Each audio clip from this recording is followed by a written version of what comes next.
Hello friends, जय श्री कृष्ण। मारा kitchen में तमारुं स्वागत छे। आजे आपणे बनावीशुं बदामनी बर्फी के बदाम कतरीनी रेसिपी। बदामनी बर्फी ने तमे तहेवार पर के गमे त्यारे बनावीने तमे खाई शको छो। तो रोज सवारे एक बदाम बर्फी तमे बाळकोने आपशो तो याद शक्ति में वधारो थवानी साथे साथे शरीर में ताकत रहेशे। અને બદામ બરફીને બનાવવામાં કોઈ પણ લોટનો ઉપયોગ ના કરવાથી તેને તમે ફરારમાં પણ ખાઈ શકો છો। તો ચલો super healthy super tasty recipe બનાવવાનું સ્ટાર્ટ કરીએ। રેસીપી સ્ટાર્ટ કર્યા પહેલા જો તમને મારી રેસીપી ગમતી હોય ને હજુ સુધી ચેનલને સબસ્ક્રાઇબ ન કરી હોય તો પ્લીઝ સબસ્ક્રાઇબ કરજો અને બાજુમાં આપેલ બેલ આઇકન પ્રેસ કરજો એટલે નવી નવી રેસીપીના નોટિફિકેશન મળતા રહે। સૌથી પહેલા બદામ બરફી કે બદામ કતરી બનાવવા માટે મેં અહીંયા 1 કપ બદામ લીધી છે। તો તપેલીમાં 2 કપ પાણી ગરમ મૂકીશું। બદામ ડૂબે તેટલું પાણી લઈશું। પાણી ઉકળવા લાગે એટલે ઉકળતા પાણીમાં બદામને નાખીશું અને હવે ગેસની ફ્લેમ બંધ કરીને તેને 5 મિનિટ ઢાંકીને રાખી દઈશું। બદામ આપણે પલળે છે ત્યાં આપણે 10-12 કેસરના તાંતણાને દૂધમાં પલાળી દઈશું। 5 મિનિટ થઈ ગઈ છે તો બદામને જોઈ લઈએ। તો બદામ સરસ ફૂલી ગઈ છે તો તેની છાલ આપણે ઉતારી લઈશું। તો બદામને ગરમ પાણીમાંથી કાઢીને ઠંડા પાણીમાં લઈ લઈશું।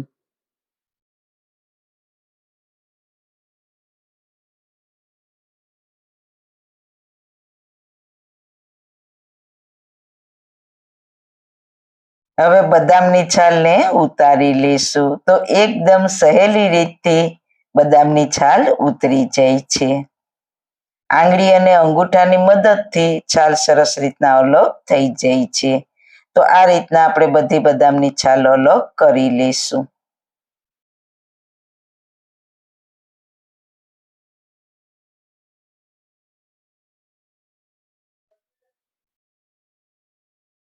તો બધી બદામની છાલ ઉતારીને તૈયાર કરી લીધી છે। તો બદામને ફરી એક બાઉલમાં ગરમ પાણીમાં બદામને 1.5 કલાક પલાળી દેશું એટલે બદામ સરસ રીતના પલળી જશે।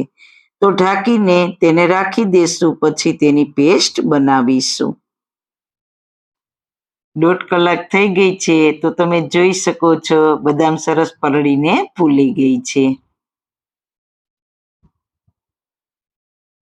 તો બદામને પાણી નિતારીને મિક્સર જારમાં લઈશું।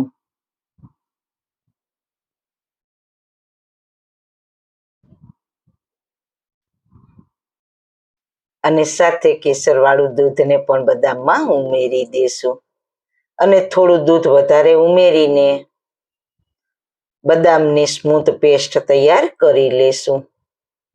બદામને થોડી પીસીને ફરી બાકીનું દૂધ ઉમેરીશું। તો એકદમ સરસ સ્મૂથ પેસ્ટ તૈયાર થઈ ગઈ છે। 1 કપ બદામની સામે અડધો કપ દૂધ લીધું છે। જો વધારે દૂધની જરૂર પડે તો થોડું દૂધ વધારે ઉમેરવું। હવે જાડા તળિયાવાળી કઢાઈ લેશું અને તેમાં 2 ચમચી દેશી ઘી લેશું। ઘી ગરમ થાય એટલે આપણે જે બદામની પેસ્ટ તૈયાર કરી છે તેને ઘીમાં નાખીશું।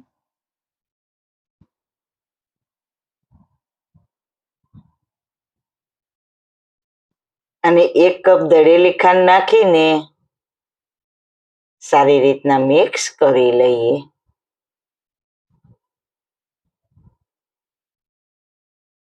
તેને સતત હલાવતા રહીશું અને ગેસની ફ્લેમ મીડિયમ રાખીશું। અત્યારે તમને એકદમ પતલું મિશ્રણ દેખાય છે પણ તેને હલાવતા રહીશું એટલે તે ઘટ થઈ જશે। તો આ રીતના સતત હલાવતા રહીશું એટલે મિશ્રણ તળિયે ચોટે નહીં, એ વાતનું ખાસ ધ્યાન રાખીશું। મિશ્રણ ઘટ થઈ ગયું છે તો તેને ચેક કરી લઈએ। તો થોડા મિશ્રણને પ્લેટમાં લઈને ઠંડુ થવા દેશું। તો તમે જોઈ શકો છો મિશ્રણ આંગળીએ બિલકુલ ચોટતું નથી અને ગોળી સરસ વળી જાય છે એટલે તે જામી જશે। મિશ્રણને કડાઈમાંથી ઘી લગાવેલી પ્લેટમાં ટ્રાન્સફર કરી લઈશું એટલે તે ઝડપથી ઠંડુ થઈ જશે.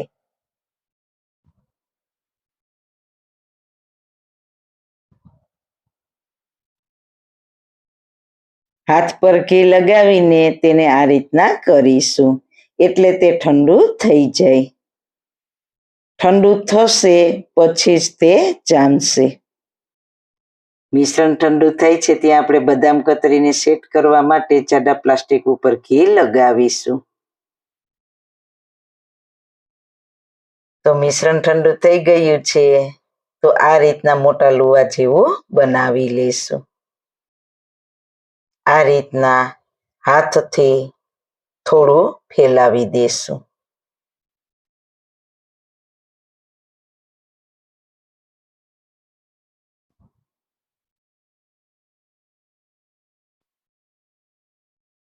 અને પછી વેલણ ઉપર ઘી લગાવીને તેને પતલું વણી લઈશું.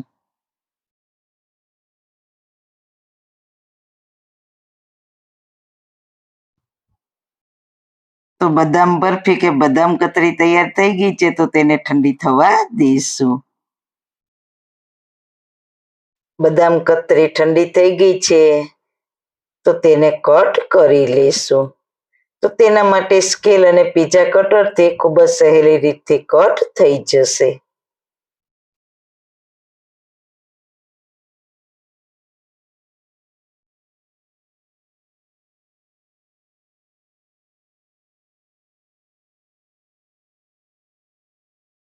જો તમારી પાસે પીઝા કટર ના હોય તો ચપ્પાની મદદથી પણ સરસ રીતના કટ થઈ જશે.